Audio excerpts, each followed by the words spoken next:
Welcome to Full Measure. I'm Sharyl Attkisson. Since 2002, the U.S. has devoted more than $113 billion to help rebuild Afghanistan. In 2012, President Obama appointed investigator John Sopko to lead the job of policing waste, fraud, and abuse in that spending. This is the story of what happened when some generals on the ground at a U.S. military base tipped Sopko off to the strange circumstances surrounding a building project called 64K. It was the best built building I had seen and still have seen in Afghanistan. Inspector General John Sopko is talking about his tour of this building, bigger than a football field, shown on satellite photos at the U.S. military's Camp Leatherneck in south-central Afghanistan. It's a beautiful building. It was well done, fully furnished. It was huge. 64,000 approximately square feet. Nicknamed 64K because of its size, Congress intended it to be headquarters for the 2010 U.S. military surge of 30,000 troops to fight Taliban Islamic extremists. There was just one problem.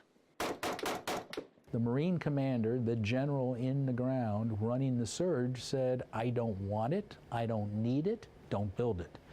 And two other generals above him said the same thing. Don't build it. We don't need it. We already have a headquarters. It's a waste of money.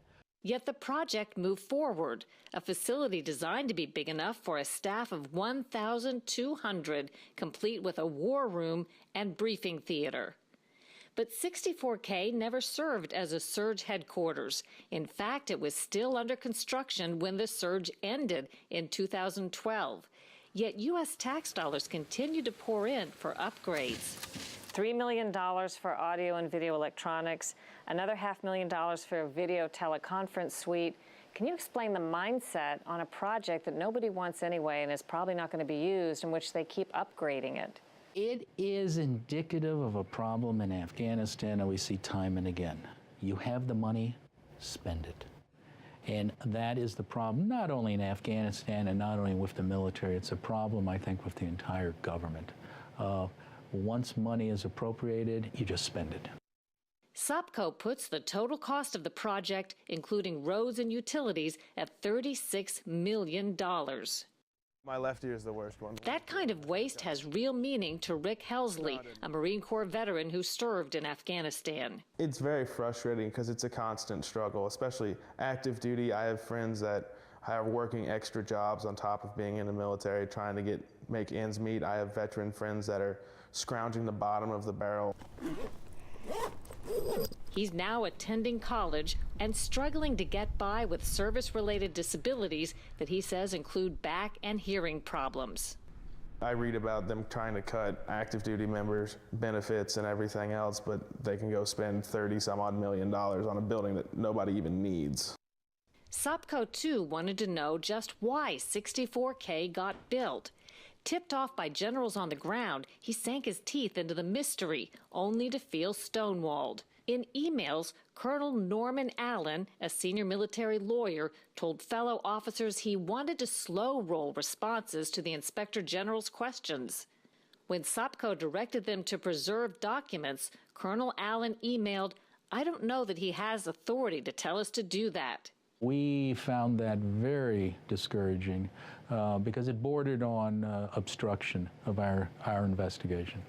Colonel Allen didn't respond to our interview requests. In writing, he said he never sought to interfere with the investigation and took strong exception to allegations that he did. Sopko still managed to get a lot of evidence. Exhibit A came from Commander Larry Nicholson, lead general at Camp Leatherneck when 64K was commissioned. My expectations for you are very high. Nicholson had said in military emails, "I was greatly surprised, as were my colonels, to see that the 64K project had been initiated. We were very pleased with the current headquarters. I am confident that neither I or any of my team asked for, signed for, or formally or informally requested a new future headquarters for my successors." In May last year, Sopko released his findings and finally identified who reversed the generals on the ground to give 64K the green light. We found out that there was a general who was stationed in Kuwait. Major General Pete Van Chell.